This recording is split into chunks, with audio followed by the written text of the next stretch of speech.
Hello and welcome into another episode of Locked on Wolves. Today on the show, it's a special crossover edition of Locked on Wolves along with Jackson Gatlin of Locked on Rockets. We preview Wolves-Rockets NBA Cup action tonight, talking about what each team has done so far this season and what we can expect from this matchup. It's all upcoming. Welcome in. You are Locked on Wolves.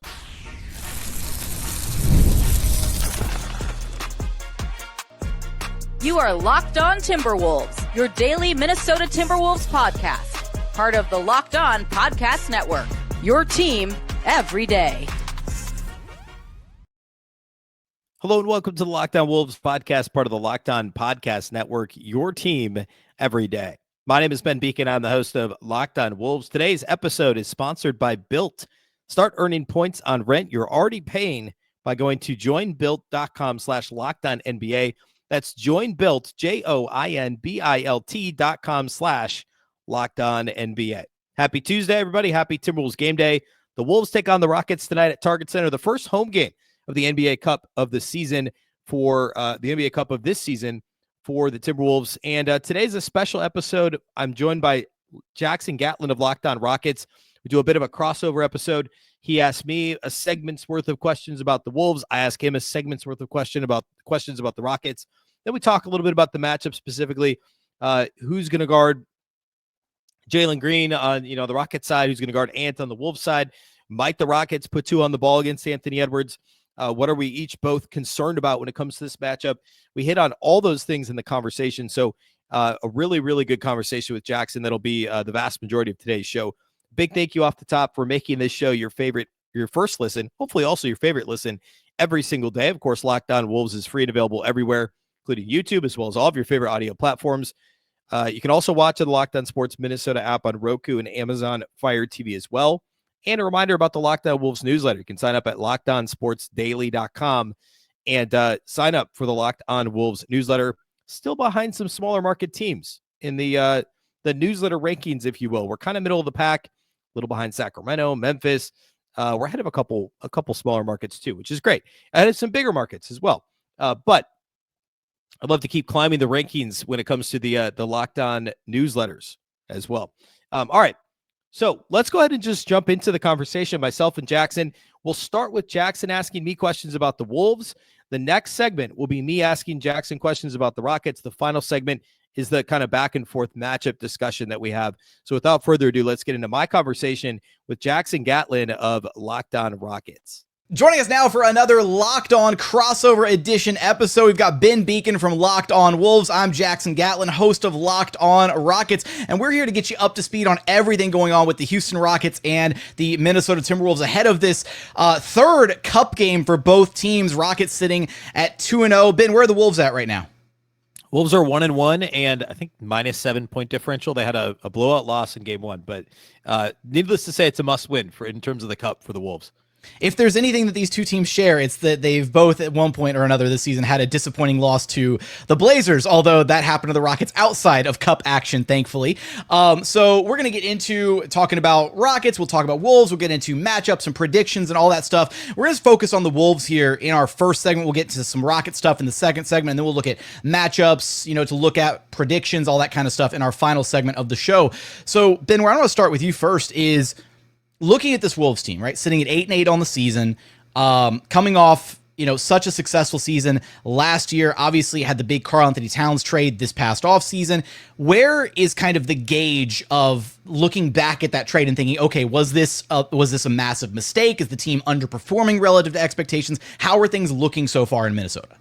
Well, the short answer is yes. They're definitely underperforming expectations. I mean, they went to the conference finals. They're sitting here at 8-8 now, 18% of the way through the season. So it's certainly been a disappointing start to the season. It hasn't necessarily been the exact same way that I necessarily would have expected. The offense has actually been really good. Last year, really good is maybe a little bit strong. Last year was a middle of the pack offense. This year, they've been a top 10 offense basically all season to this point. The biggest problem has been the defense. And, I think maybe 12 months ago, if I had told you, hey, the Wolves are going to trade Karl-Anthony Towns and their defense is going to get worse, I think a lot of people would have been really surprised by that. But that's been a legitimate part of it. Julius Randle has not been as good of a defender as Karl-Anthony Towns. And maybe the bigger issue is that the bench unit doesn't have Kyle Anderson anymore. And at least in terms of the defense. And so you don't have that additional kind of switchable, versatile forward that as Chris Finch always called him, his Swiss Army knife, who could guard really 1 through 5 in a lot of cases. And that's just missing from this team. The idea was that they could potentially replace him with Joe Ingles. Well, that was before the trade where they got Dante DiVincenzo. And now DiVincenzo is part of the rotation, and he's a really good player. He's struggled to this point in a Wolves uniform, but you just don't have as much size off the bench. And even in the starting lineup, Julius Randle, there's certainly things he does better than Karl-Anthony Towns, but he isn't quite the switchable, impactful defender, believe it or not, that Cat was with the Wolves. And frankly, the effort level isn't always there defensively for Julius Randle either, where that was never a problem for Cat last season. So grand scheme of things, like, things certainly have not gone to plan through the first 16 games of the season. But I think there's still a lot of room for optimism because we are only 16 games in, and these pieces have only, that trade happened on the eve of training camp. And there's been good moments with Julius Randle, and Dante DiVincenzo is certainly better than he's played to this point. So now the trick, of course, is it's the Western Conference, and they're already pretty far behind the 8 ball. I think if the playoffs started today, they'd be like a half game out of the play-in. So there's, it's getting late early already, even though we're only at Thanksgiving week. But it's certainly been a challenging start to the season for this new look Wolves group. What's been kind of, when you look at where this team is at success-wise so far, where's been kind of the weakest link so far of kind of the Wolves rotation players to this point? I would say it's that they're only playing 8 guys. The rotation is only 8 players. And last year it was 9 consistently. And the 9th guy was at times shaky. I mean, it was, I guess, pun not intended, but we'll go with it. Shake Milton was the 9th guy early last season. They ended up trading him. Troy Brown Jr. was the 9th guy for a while. They ended up trading him. Jordan McLaughlin got minutes in that role, but they're only playing 8 guys consistently. And now I think Mike Conley's questionable for Tuesday night's game. It sounds like he's leaning toward not playing again on Tuesday, missing a 3rd straight game, which means Rob Dillingham, the rookie number 8 overall pick who they traded up for in this year's draft, he's probably the 8th guy in the rotation right now, but they're still only playing 8 guys. Chris Finch has not been able to trust a 9th guy in the rotation, whether that's, whether that would be Dillingham when they're fully healthy or Josh Minott, who's gotten a look a couple times. But I don't think there's maybe been one game this year through 16 where Chris Finch has played a 9th guy more than 10 minutes in a game. So he's keeping his rotation really tight. And obviously over the course of the season, that's going to be an issue from a workload management standpoint. But it's the team just overall, like you could argue that their top 3 bench players on paper are the best 3 bench players in the league. Naz Reid's the reigning 6th man of the year. Dante DiVincenzo averaged 16, 17 points a game last year at the Knicks. And Nickeil Alexander-Walker's awesome. One of the better perimeter defenders, certainly off the bench in the league. But beyond that top 8, there's a pretty big drop off, at least in terms of who Chris Finch trusts.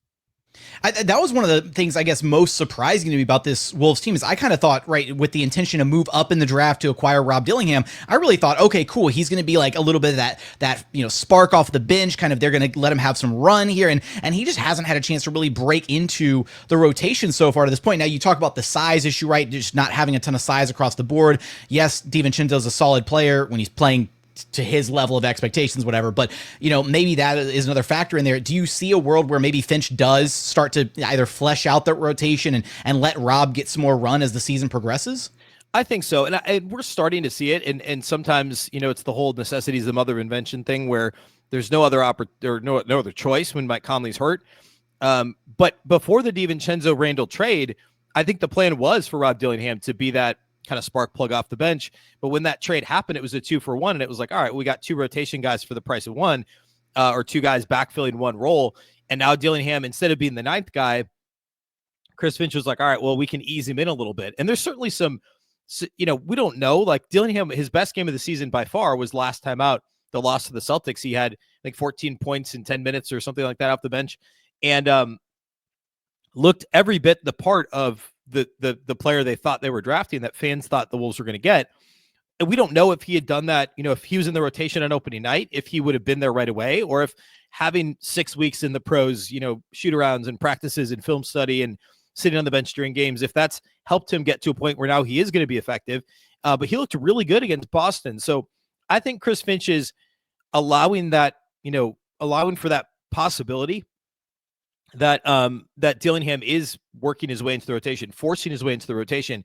I think it just would give them another element of explosiveness. Like outside of Anthony Edwards is the only other guy on the team that has the same same burst off the dribble. And I truly believe Dillingham he's obviously nowhere near the size or even the athlete, of course, of Anthony Edwards, but he has that same sort of burst, and nobody else on the team does. And so when he's got the ball in his hands, you have to respect him off the dribble. There's all kinds of other things that he's going to have to catch up on. The defense has to improve. He's obviously a really small player, and so there's less margin for error defensively for him. But the upside offensively is huge for Rob Dillingham, and I think there's a chance he plays a pretty big role in this game against Houston, especially if Mike Conley doesn't play. Like we could see, 12, 15, 16 minutes off the bench for Dillingham, and I think he'll play well. What's been at this point kind of, through this early part of the season, like you said, we're kind of, 15, 18%, whatever you want to look at, we're nearing the quarter way mark of the season. What's been kind of the most underreported, I think maybe storyline you think covering the Wolves that not a lot of people have been paying attention to or might not make national headlines, but has been relevant, to what's been going on with the Wolves so far? Yeah, that's a good question. I think it probably would be, I don't know. I guess Mike Conley, there's been a lot of talk about the point guard play for the Wolves. I think this is, I'll give you two kind of answer your question with, two answers. One would be on the negative side, Jaden McDaniels has not played very well this year. He's had a better, last week. I think he's performed better. Their loss to their win going back to last Sunday, they had the buzzer beater win. Julius Randle hit the buzzer beater to beat the Suns. Starting then, he's played a little bit better the last couple of games, but defensively, I think he's been okay, but I don't think he's been as good as he was last year when he got second all defensive team honors. And offensively, he's been a clear net negative until recently. So hopefully that's starting to turn around, but that's a major problem if he's not who you need him to be. And if he's a negative offensively, that's really challenging. I think on the plus side, I think this has been talked about a little bit, but excuse me, it's hard to underscore enough just how good Anthony Edwards has been from the perimeter this season. I believe he's still leading the league in 3-pointers made. At least he was through play on Sunday. But he's shooting now more than half. 53% of his shot attempts are coming from outside the arc, and he's still shooting 44% on 3-pointers. He's attempting. He leads the league in makes so far. He's attempting over 11 threes per game, and he's still shooting 44%. Now, he's not getting to the rim as much as he was. That's where the shots have he's cannibalized the rim attempts, which therefore means he's getting less free throw attempts. Until recently, he was struggling at the free throw line too.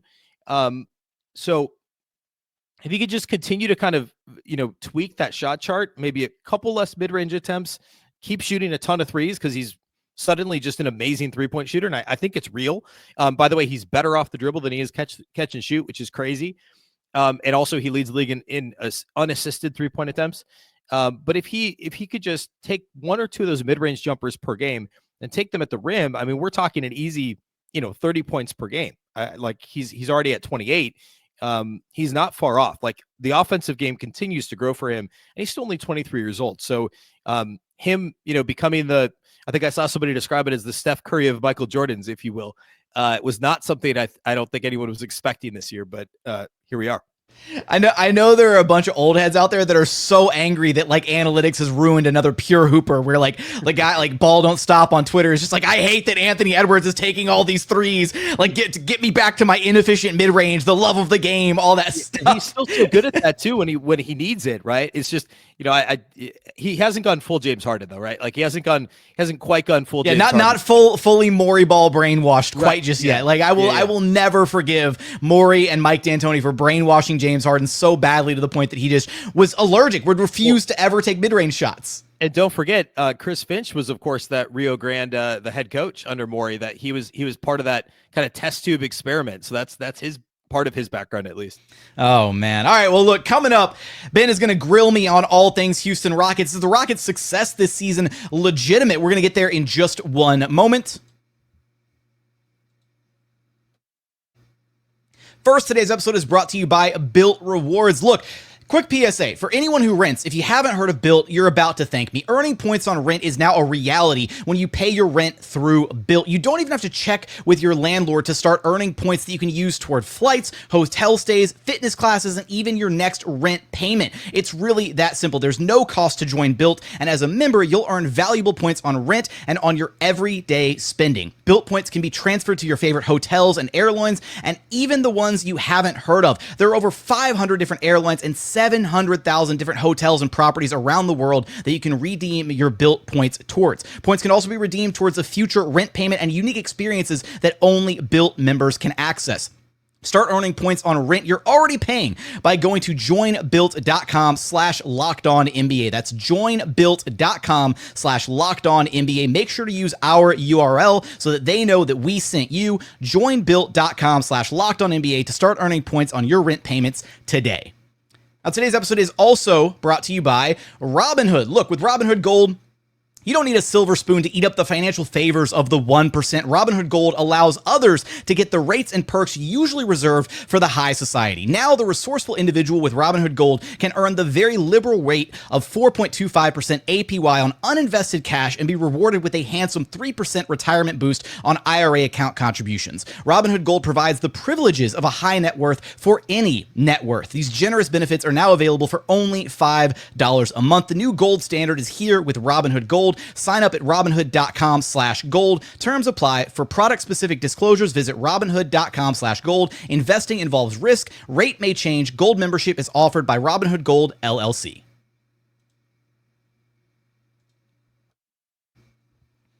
And continuing on here at our Locked On crossover edition episode, that's Ben Beecken, host of Locked On Wolves. I'm Jackson Gatlin, host of Locked On Rockets. And Ben, what are you curious about the Houston Rockets? It's your turn to grill me a little bit. What you got for me? Yeah, so the Rockets, I went back and looked. I had in my head the Wolves lost at least one game against Houston. They won all 3 games last season against the Rockets, including like right after Houston went on that crazy run. I don't remember how many they won in a row, but like last March or whatever. It was Jalen Green's Linsanity run is what it was. Okay, gotcha. Like I think they won like right after that. They won all those games in a row. The Wolves beat them as part of a rough patch through the end of the season for Houston, but they still end up winning 41 games. And everyone kind of sees them as this team on the rise. Obviously, the Şengün injury kind of threw a wrench in things late last season. But what would you say from last year to this year? Obviously, right now sitting in the top 5 or 6 in the West. And what's the Rockets like 12-8 or something, or 12-6? 12 and 6 currently. 12 and 6. So what has changed the most? Obviously, there's been a couple of personnel changes, but what would you say from the end of last season to sitting here right now, 18 games in at 12 and 6? What is the biggest difference between last year's Rockets and this year's Rockets? So I'm going to go ahead and the number one biggest difference between last year's team and this year's team is a healthy Tari Eason. It's really that simple. Tari Eason is such a distinct difference maker for this ball club. Losing him last year really sucked. He only played about a quarter of the season. He had this weird leg injury thing that required surgery. Was out for the rest of the year, and he'd been an Iron Man up to that point. Played every game at LSU, played every game his rookie season. He was, super healthy, and he's been super healthy, knock on wood, so far this year. He's just a guy, and it's so hard to describe what Tari does other than just say he just makes things happen when he's on the floor. He gets these ridiculous steals where he just manhandles an opposing player, where you'll be watching a very casual inbounds play, and then Tari just grabs the ball away from these grown men. These are grown NBA players, the best of the best, the top 0.001% of basketball players in the world, and Tari Eason makes it look like he's a dad out there playing with a Nerf ball in the driveway with his kid. So just he bullies guys. He forces these incredible steals. He gets these great defensive stops, great, weak side help rotations, all these kinds of things that he provides. And he's also gotten a ton better individually as a player just when it comes to things like finishing around the rim, which he really struggled with his rookie season. So really the number one answer is Tari Eason. Having him available and playing, as many minutes as he is, as a key part of this Rockets rotation. He's closed out certain games. He'll close out certain halves of games if he's playing better than any one of the Rockets 5 starters situationally. Ime Udoka likes to kind of treat things as a meritocracy, where if you're one of the best 5 players that night, you're more than likely going to close a game, or you're more than likely going to play 30 plus minutes in a given game if you're one of the reasons for success in that specific outing. So Tari being healthy and available is probably the biggest part of the recipe, but then some of it is, Amin Thompson has gotten a little bit more comfortable. He looks better, and so those two guys have been dubbed the Terror Twins off the Houston Rockets bench, just completely terrorizing and demoralizing opposing teams with their defense. And then Alperen Sengun being, losing him last season for the final quarter stretch of the season really sucked. He's clearly the Rockets' best player. He's their most consistent player. He's their go-to guy offensively. All the offensive actions involve him in some capacity, either as a screener, as the kind of offensive hub with the ball in his hands, or just getting him, facing up and attacking in space from the perimeter or on the low block. Like, everything runs through Alp, and the Rockets offense looks all that much better for it.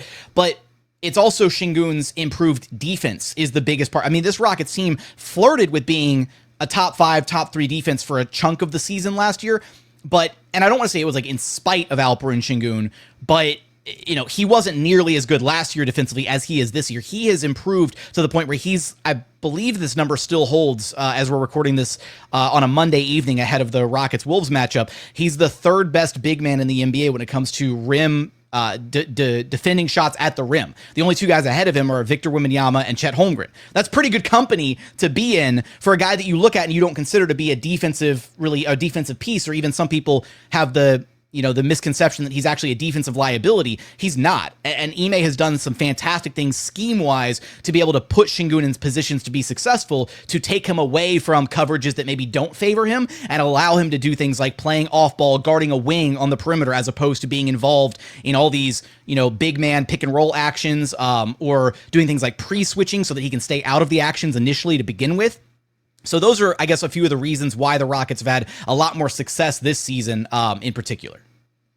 Yeah, I hadn't realized this until I dug in a bit more on the Rockets so far this year, but Tari Eason, who you talked about for a little bit, actually leads the league in steal rate. And to your point, like, just off the bench, he leads the league in steal rate. Yeah, just how aggressive he is, and just the level of activity, right? And I was actually, my next question for you was going to be about Şengün, because all the advanced metrics suggest again, we're 18 games in, so small sample size applies, obviously, but that he's having just like as good as he was last year, even if the per game numbers, like scoring wise, are down a little bit, all the metrics suggest he's having an all-star type season. But you already kind of, I was going to ask you what he's changed, most this season, but it sounds like it's the defense. Anything offensively different about Şengün's game so far this year?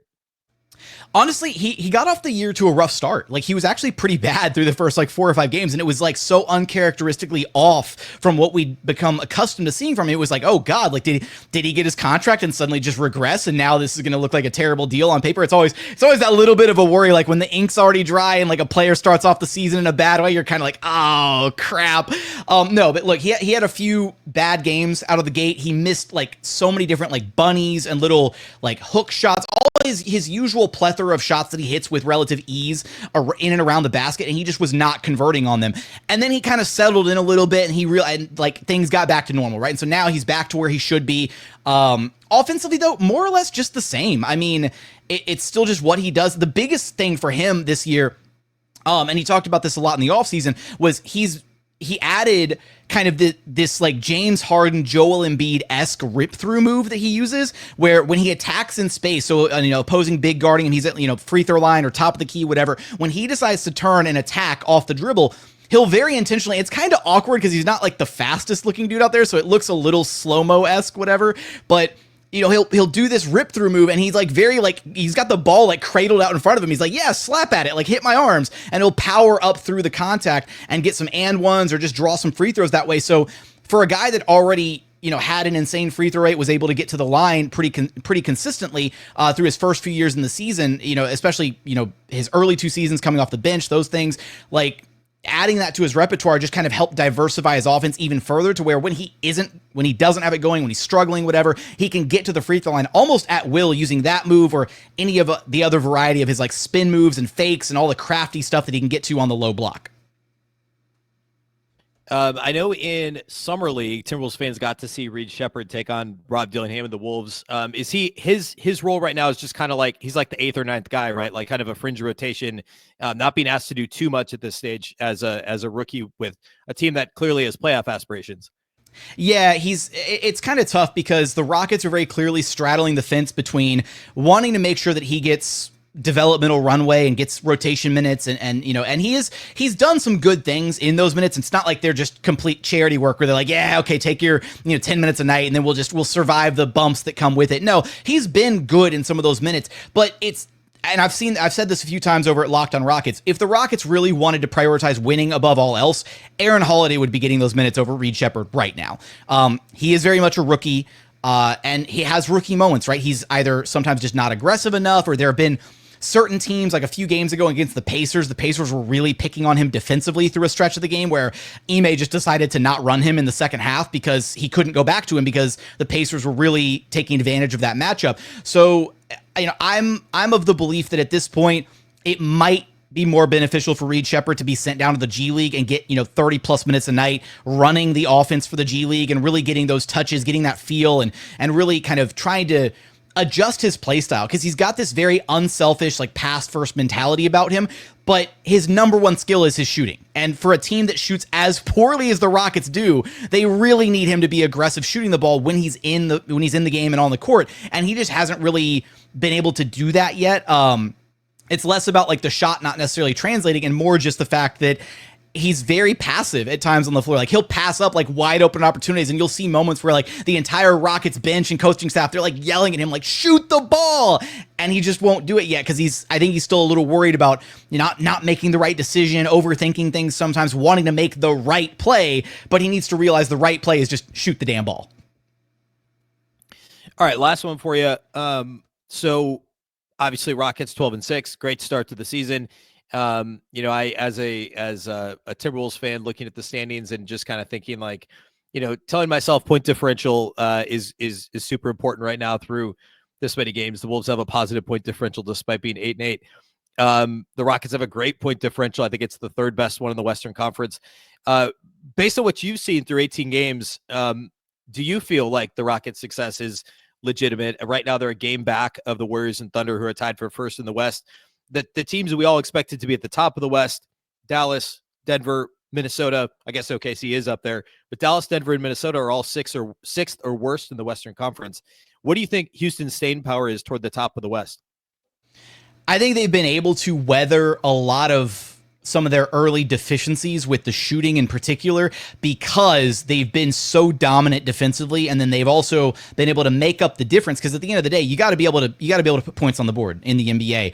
And the Rockets are still one of the worst shooting teams in the NBA right now, but they've made up the difference there by being a dominant offensive rebounding team, leading the league in that regard, leading the league in second chance points. I believe, if I'm not mistaken, they're either leading the league or top two in second chance points and offensive rebounding. They've made that part of their identity, where we kind of joke that sometimes the Rockets' best offense is literally just getting the ball up on the board or on the rim and then letting somebody else go get the offensive rebound so they can put it back up for a layup, because they've been so bad on those initial possessions. But it doesn't matter when you get second and third and fourth opportunities to be able to put the ball back up. And they're still a dominant defensive team. They still force a ton of turnovers. They get out and run and transition a little bit. So I think the success is very real, but the ceiling is limited if they can't figure out these shooting woes, because eventually they're going to have games like they did against the Blazers, their most recent loss on Saturday evening, where the Blazers made 18 threes. The Rockets only made 8. The Blazers were plus 30 from the three-point line. And that's happened multiple times this season where the Rockets have been completely outshot from the three-point line, and yet they've been able to make up the difference elsewhere with those other statistical categories, be it getting to the free throw line, the second chance points, the points off turnovers, but having to rely on 2 or 3 of those categories every single game against some of the better shooting teams in the association, to me, is not sustainable. And so they have to figure out what's going on with their shooting. They need better shooting performances out of Jabari Smith Jr., who is trending upwards as of late. Fred VanVleet, rough start to the season, has been better over these last probably 2 or 3 weeks or so. He's had some monster first and third quarters where he just comes out guns blazing, hitting all his shots. And then the biggest one is Jalen Green.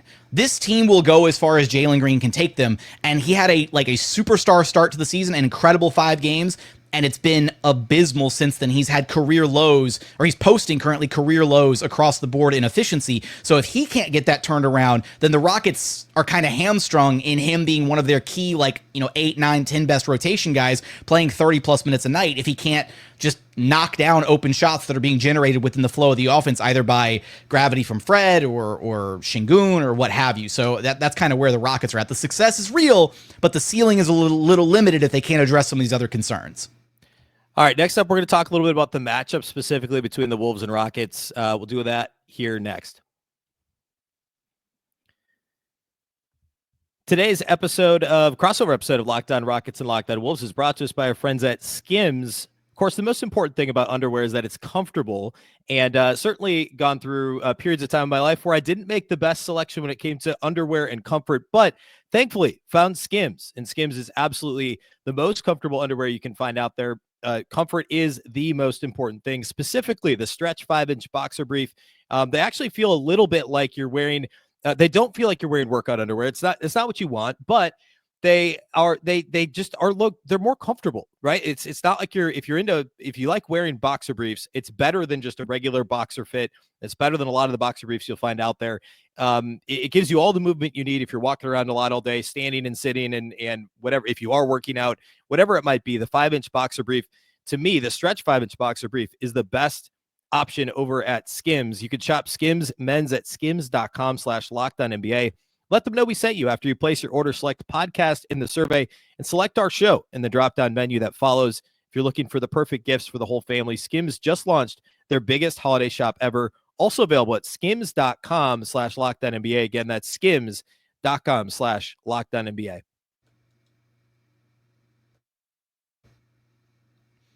And final segment here at our Locked On Rockets and Locked On Wolves crossover edition episode.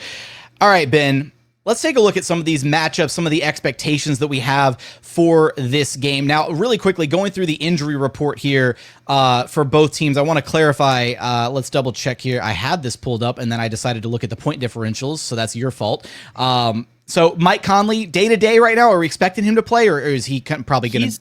It sounds like he's truly questionable. He's missed the last 2 games, but now he hasn't played since last Sunday, so he's got 9 days off.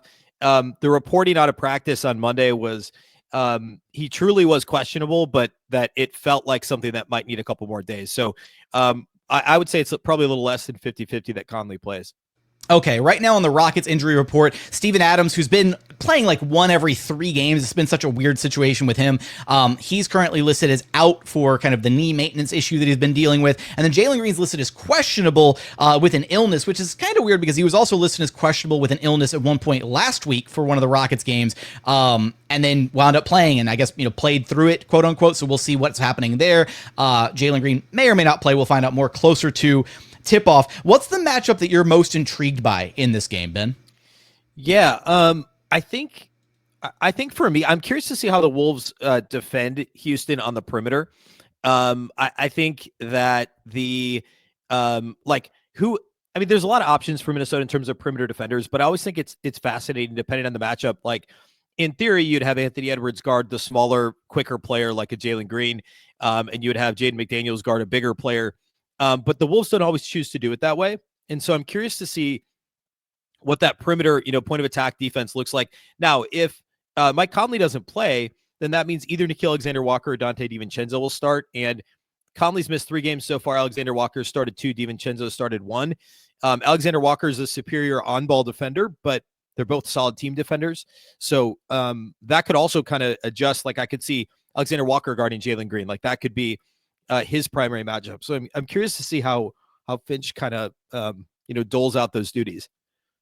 Yeah, I'm on the Rocket side of things. I would say, like, here's the thing is so much of the Rockets' success this season has been in the 2-man game between Fred VanVleet and Alperen Şengün. So if you can kind of neutralize those 2 guys in particular, the conventional wisdom might point you to say, okay, yeah, put your best defender, put your best perimeter defender on Jalen Green. But because he's been underperforming so much as of late, you might not even have to do that. If you're the Wolves, you might just be comfortable throwing, honestly, whoever on Jalen Green, and you put your best perimeter defender. So put Jaden McDaniels if you really want to use the length, which we've seen it at times in the past. Lengthy defenders, taller defenders really start to bother Fred VanVleet. It's difficult for him to get separation and messes with him on his drives, all that stuff. He doesn't have the same benefit of navigating a screen and getting to a quick pull-up if you've got a lengthy defender trailing him. So I could very easily see a world where Chris Finch decides he wants to just blow up that main 2-man action between Fred VanVleet and Alperen Şengün. Now, flip side of that is, I mentioned it earlier, but Ime's done some really kind of, I guess, unconventional things with Alperen Sengun defensively this season in order to put him in spots to be successful. I think there's a world where, and this depends on how real, I guess, the shooting struggles are for Jaden McDaniels so far this season. There's a world where Sengun might guard Jaden McDaniels to start the game. Yeah, I could 100% see that. Now, McDaniels did, I think his best 2 shooting games of the year were the last two games. I think he had 2 threes against Boston and 2 threes the game before that. But that said, we're still seeing teams, like rightfully so, challenge him to beat them, right? Like, he's the worst shooter on the floor that's not named Rudy Gobert. So, whether or not Mike Conley plays, he's always going to be the Wolves' worst shooter on the floor besides Rudy Gobert. So, I could definitely see that. We've certainly seen teams do that before. The number one thing I would be nervous about overall is offensive rebounding. You mentioned it earlier when you were talking about the Rockets and their success on offense and what's been successful for them this season. I think they're second in offensive rebound rate, and the Wolves, defensive rebound rate, they're middle of the pack, but they have these games, they'll just throw up some real clunkers where nobody rebounds their position, and it's just Rudy and maybe a little bit of Ant or Randle, but like they rarely get everybody rebounding their position in the way they need to. And it might help that Houston doesn't shoot a ton of threes, because like the long rebounds, the intermediate rebounds are the ones that really kill them. I think it's something they've shored up a little bit here recently, but we've seen them lose to bad teams. Not saying Houston's a bad team, but lose to bad teams because of the offensive rebounding of those opponents, that the Wolves just, they don't box out. They don't have guards crashing to, or at least getting to the, free throw line extended to grab those intermediate rebounds, and they just get killed on the offensive glass. So that would make me nervous overall in this matchup for Minnesota. That would be kind of if I were setting up keys to the game for Minnesota, it would be the defensive glass would be like top of the list. Yeah, I on the other side, I mean, looking at this thing, first off, shout out to the Blazers, one of those bad teams I know you're alluding to, because they are right up there at the top of the league in offensive rebounding rate and everything. They gave the Rockets a taste of their own medicine in that game, in that loss, where it was just like, oh man, this is what it feels like when a team out rebounds you on the offensive glass and outscores you in second chance points. This sucks, and this is what the Rockets do to teams every single night. So on the other side, looking at Anthony Edwards, man, he's been playing out of his mind. He's shooting a career bet, leading the league. All the numbers that you shared earlier, right, from him from long distance. To me, that is what I'm most scared about, and rightfully so. You should be terrified going up against Ant any game you play against him. But the Rockets are going to put Dylan Brooks on Ant. However, they also switch a lot of actions. They love to switch 1 through 4. They have a confidence in guys like Fred VanVleet, Jalen Green, and Jabari Smith Jr. to switch on to other premier perimeter players and hold their own. But that also kind of bites them in the butt sometimes, where that trust, that confidence in those guys, it can work out. But then there's other times where it's like, no, you really want your number one defensive piece on the opposing team's best player as often as possible. There's pros and cons to it, though, right? You can kind of flatten out an opposing offense, right? You take them out of any screening actions. You blow up any of their sets by switching those actions on the perimeter. But then you're basically setting up Ant to have a field day on whoever he wants to go one-on-one with, right? Whether that's Jabari, whether that's Fred VanVleet, whether that's Jalen Green. Now, some of these guys, they can hold their own. Jalen is a much improved defender despite some of the offensive struggles this season and the inconsistency. But I just don't like the Rockets' odds of like letting Ant basically have a field day, choosing whoever he wants to go against. Now that gets a little bit easier when you get to the Terror Twins and you get to sub in Tari Eason and Amin Thompson. And I guarantee you at some point in this game, we will see a 3-man wing lineup of Dylan Brooks, Tari Eason, and Amin Thompson, where Anthony Edwards is looking up and down the lineup and saying, damn, I don't want to go up against any of these guys. But that's not going to be for the entire game is the problem. Yeah, and I wonder if, I mean, has Houston put 2 on the ball at any point against other like high usage all-star caliber guards? Because that's what, I mean, we obviously saw teams do that in the playoffs last year against Ant, and eventually it wore him down. He had a couple games where he made all the right choices, and like the timing of his passing the ball when they were, like he started to figure out like, hey, if I get off the ball, if I pass it, it's going to come back to me, and now I won't have 2 guys on me anymore, and I can attack or I can shoot a 3. There's been a couple teams this year that have done a great job putting 2 on the ball, forcing it out of his hands. And to the Jaden McDaniels point earlier, and not having Karl-Anthony Towns, like Julius Randle shot the 3 well this year, but he's not Karl-Anthony Towns from deep. There's just less threats on the floor.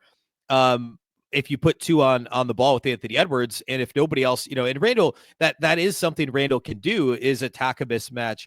If you're doubling Ant, you're not going to double Randle, and Randle can beat almost anybody one-on-one and kind of bully them into a 12, 14 footer, which is probably a better shot than whatever's going to happen with Ant if you're the defense. But Randle, in theory, that's when he's going to be at his best, is going downhill against a rotating defense. So do you think there's a possibility Houston puts 2 in the ball at any point, or do you think they're just going to try and switch through everything and use their length to muddy things up? I think I could see it a little bit. The problem, and this is, as great as Ime has been as a coach for the Rockets, I do think there's moments where he gets a little bit too stuck in his game plan at times, and maybe, I don't want to say doubles down, but just doesn't adjust quickly enough in a given game. So so if Ant gets off to a quick, boom, huge first quarter or whatever, it might take him until, the third quarter or, looking at film at halftime to then come back and say, okay, now we're going to start putting 2 on the ball. We're going to force the ball out of Ant's hands. There was a game earlier this season where the Rockets did that a little bit to Kyrie Irving in their win on the road against the Dallas Mavericks. They basically forced, but it's because they let Kyrie cook because they forced the ball out of Luka's hands, and then eventually Kyrie was cooking all night, so then they had to adjust, and they were like, okay, let's force the ball out of Kyrie's hands, and then Luka had a big fourth quarter. That's just kind of a pick your poison situation with the Mavericks, though. It's not something that they've over relied on. Ime does have a lot of confidence in most of his guys one-on-one to be able to hold their own even against premier threats like an Anthony Edwards. The biggest thing for the Rockets here is they're still going to be a poor shooting team. They're more than likely not going to have a better night from 3-point land than the Wolves are. Apologies. It's about, can you keep that discrepancy at a manageable distance, right? If the Wolves hit 15 threes and the Rockets hit 9 or 10, that's not an insurmountable deficit. But if the Wolves hit 20 threes and the Rockets are still sitting in the single digits, then they're going to be hard pressed to win this game or any game like that, like I already alluded to against their most recent loss against the Blazers.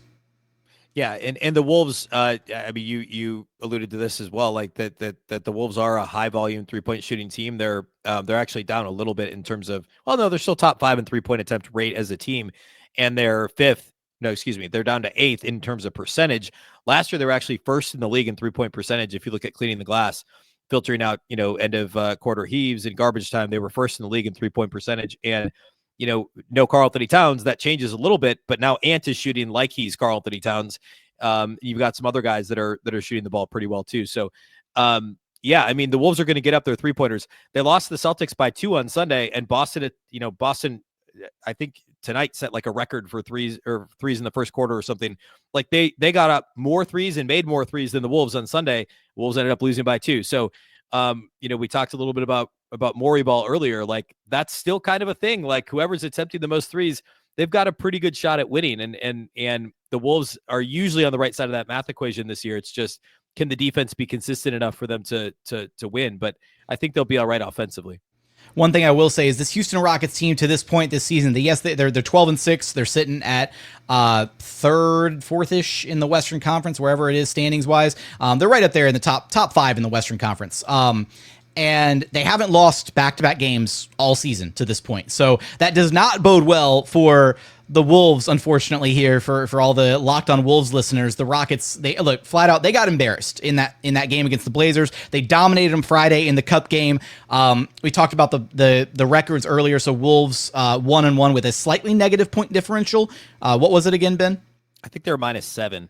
Okay, so we'll go with -7. So 1-1, -7 in this West Group A division. Rockets 2-0, and they have a whopping +49 point differential. So their chances of getting to the knockout round are looking pretty good. I believe, if I'm not mistaken, they can clinch the outright win here with West Group A if they beat the Wolves in this game, because then they'll have the tiebreakers across the board for anybody else that could have gotten to 3-1 or whatever it is. It should be a fun, exciting game, though. I'm looking forward to it. I need to see the Rockets hurry up and get back on track after, get the nasty taste out of my mouth against that loss against the Portland Trailblazers. But we appreciate you guys for tuning into this crossover edition with Locked On Wolves, Ben Beecken. I'm Locked On Rockets host, Jackson Gatlin. We appreciate you guys tuning in. Be sure to subscribe to our new daily newsletters. There's a daily newsletter for the Wolves. There's a daily newsletter for the Rockets. Subscribe wherever you listen to your podcasts, on YouTube, all those great places. But until then, we'll catch you guys next time. All right, there you have it. My conversation with Jackson Gatlin of Locked On Rockets. It's going to be a really fun game. I looked at FanDuel. The Wolves are favored by 3.5 points as of right now in Minnesota on Tuesday night. I think the Wolves cover that. I actually think the Wolves will win this game by multiple possessions. That's like they're. I don't think they're going to lose 3 games in a row. They played a lot better Sunday. I think the NBA Cup is some additional motivation. They're back home, first game of a long homestand. First game of a back-to-back. They want to make sure they get a win on Tuesday. I think the Wolves pull this one out by, call it 5 or 6 points. I think that's where we're at. I think they'll cover that 3.5 line. All right. That's all we got for you today on the show. I'll be back on Wednesday with the post-game pod. We'll also have a podcast for you all week. Even though it's Thanksgiving week, the Wolves play Tuesday night and Wednesday night. That means Thursday, Thanksgiving Day, we'll have a post-game pod that we'll post early Thanksgiving morning following the game Wednesday night. So we'll still have a show that day. We'll have a show Friday, get you ready for Friday night's game as well. The Wolves play Tuesday, Wednesday, Friday, Sunday this week at Target Center. So still a full week of shows ahead. A big thank you for making Locked On Wolves your first listen every single day. Of course, this show is free and available everywhere, including YouTube, as well as all of your favorite audio platforms. You can also watch on the Locked On Sports Minnesota app on Roku and Amazon Fire TV. And you can follow on X at Locked On T-Wolves and also at B Beecken with 2 B's, 2 E's, C-K-E-N. Of course, the Locked On Wolves podcast is part of the Locked On Podcast Network. Remember, the Locked On Network is your local experts on all the biggest stories. Once again, I'm Ben Beecken. This is the Locked On Wolves podcast. We'll catch you next time.